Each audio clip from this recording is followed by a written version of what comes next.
So what I'm making here today is a super easy, very simple broccoli and cheddar cheese soup. This may not be your traditional broccoli and cheddar soup. This version is actually very light. It's not loaded with fat. It's not filled with carbohydrates. It's just a good light soup. It's vegetable based.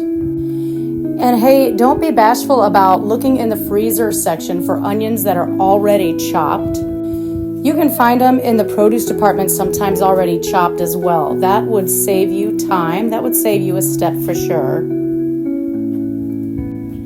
You could also save a lot of time with garlic by purchasing minced garlic in the produce section. Sometimes I have it in the spice section. About 2 teaspoons of garlic powder is also a great option here, but I like playing with my fun cooking gadgets. If you get the right tools, cooking can actually be a whole lot of fun. It can be very satisfying. There's nothing more of a drag than trying to chop with a knife that's dull, so investing in some good quality knives, something that's going to last a lifetime, some of them even have lifetime warranties. These are always good investments. Basically, anything that you can find that's going to make cooking, the process of cooking, more fun for you, I say it's a good investment. So I'm spraying on some olive oil here, but you could always melt about a teaspoon of grass-fed butter if you'd rather.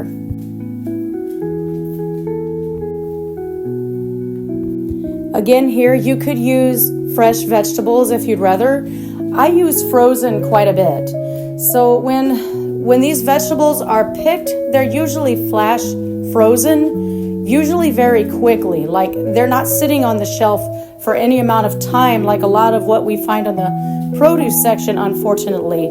I always prefer fresh, but frozen is a great option. It also saves time because it's usually chopped already, and all I had to do with that was pop it in the microwave and steam it for just a couple of minutes. I don't need it to be hot. I just needed it to be soft so I could process it. And now I'm just giving these a little saute. I don't want to really cook them. I just want them to smell nice and fragrant before I add what I had in the blender, which was my frozen cauliflower and some homemade chicken stock that I made. Give that a good stir. It's amazing how creamy you can get a recipe without having to add flour or making a roux or adding any kind of starch to it. This recipe doesn't even have a whole lot of cream. Again, here I am with my frozen veggies.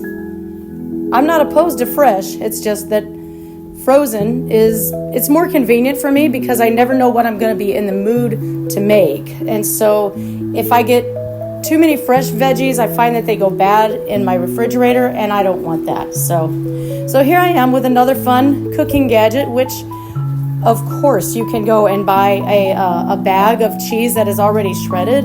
I just like I like this because it's natural. There's no added preservatives, there's no cellulose in it.